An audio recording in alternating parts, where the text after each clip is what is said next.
Why, hello, hello. This is Headshot. My name is SeaNanners. And my name is Hutch. And we are here to talk about the Battlefield 3 beta. Now, Not you guys. the full version. Yes, that is on its way. We will have plenty of coverage. But for the time being, we're going to talk about Battlefield as it stands now. And it is important to note that the beta that we're playing right now is a 2 or 3 month old build. Yep. So it is not an accurate representation of what the actual game, full retail game, is going to be like. That said, let's just jump right into it. All right. You and me are COD players, Nanners. We've played a lot of COD. Yes. You've played a lot of Halo, but we've played a lot of COD in probably the last 4 years. So our perspective coming into this game is more about transitioning from a different FPS into Battlefield, which is its own unique, awesome, special, fun thing. Now, there are a couple things you have to pay attention to. I'm sure you've realized as of now that cover, position, ADS, the way you move around the maps, it is entirely different. It's going to be a slower show. You're going to have to pace yourself. For instance, there's a lot of animations is when you go prone and then you get up. There's not the instantaneous ability to start firing your gun. You have to make sure and take every situation and think about it prior to making a decision.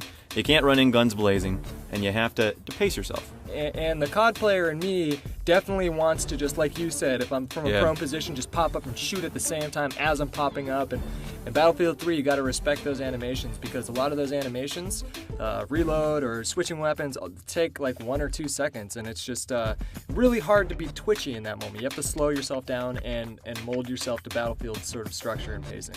So in addition to that, let's talk about rush basics. What would you say in ways of, because I know I jumped in and I had a hard time right off the bat, what are some things that people can look for to ease their time? You usually at an advantage with defense. And there's a couple different ways that you can approach defense. You can play a more objective, centric defense where you post up on the A and B MCOM stations, or you can push up and try and actually block their spawn off from them even pushing on you. But if you do that, you need to have guys watching your flank to make sure that you don't get flanked. It becomes a huge chess game. It becomes almost like a football game. You have formations that you have to get into. You have to get people locked down. You have to understand offense, defense, even choke points. You have to know where people are going to... I noticed when I played the beta more that I found routes being taken over and over and over again. And you want to post up. You want to tell your squad members, because you have 4 people on your team. You say you want to be here, here, and here. And based upon the particular area of the map, you want to use whether assault, engineer, recon. You want to make sure that you're using the tool right for the scenario. And then also, like, there are times where you're going to need to fall back too. Like, sometimes the other team is just doing a really good job pushing on a certain flank. Sometimes it's best just to back off and let them have that flank and post up on the objective and see if you can get fortified. For sure.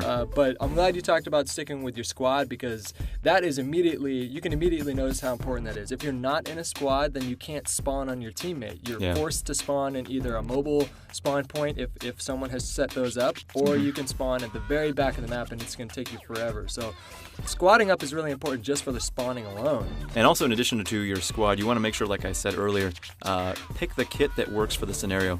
So Metro, for instance, you start outdoors, you might want to go with a recon or assault class, because it is fairly open, and if you have like an engineer class, you don't want to run and gun too much. You may want to have a guy on your team frustrating the other team trying to spawn and come in and plant those bombs. But for the most part, you have to treat every scenario specific to, is it wide open, is it enclosed? You have to make those decisions. And sometimes those are unpredictable too, because snipers do really well in that open area, but they also do really well in the subway, because it is just a full-on there are lines of sight. It is just one long choke point. It's funny too, like Metro's an interesting map, because midway through the map, it changes, and then all of a sudden you're in these close quarter situations. So in the moments like those, you might want to switch to an SMG or a shoddy class. I'm really looking forward to the full release, because I want to get my hands on all the different guns, all the different kits. I want to get in there and get a better idea, a better sense of how to best utilize what I have available. And other than that, I want to thank you guys for listening to us yammer on about Battlefield 3, the beta. Again, we'll have a lot of coverage coming up for Battlefield 3 when it is released. And I think that's about it. So go ahead and check us out on Facebook, facebook.com/Machinima. And fuck, I'm looking forward to Battlefield 3. I'm going to kill so many people. I want to unlock every goddamn fucking attachment in that game, man. I'm going to murder this man. It's going to be awesome.